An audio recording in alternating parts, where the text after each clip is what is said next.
এখন যদি ধরেন 6 মাসের মধ্যে জাতীয় নির্বাচন আগে স্থানীয় নির্বাচনগুলো দেয়, সবচেয়ে ইতিহাসের ভালো স্থানীয় নির্বাচন হবে এবং সেই স্থানীয় নির্বাচনের মধ্য দিয়ে প্রকৃত জনপ্রতিনিধি ইউনিয়ন থেকে সিটি কর্পোরেশন পর্যন্ত বের হয়ে আসবে, যারা এই সরকারকে সহযোগিতা করতে পারবে।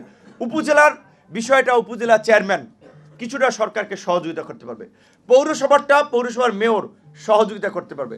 এখন অনেকে বলছে যে না, তাদের কাজ জাতীয় নির্বাচন, তাদের ওই যে আমাদের এখান থেকে তো এক বক্তা বলেছিলেন আন্দোলনের মধ্যে কি এইটা হয়েছিল যে এই সরকারটা গঠনের পরে আগে জাতীয় সরকার হবে, আগে স্থানীয় সরকার হবে, আগে জাতীয় নির্বাচন হবে, এই নির্বাচনের কোনো আলাপ ছিল?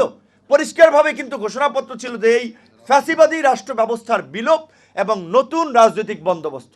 নতুন রাজনৈতিক বন্দোবস্ত কি?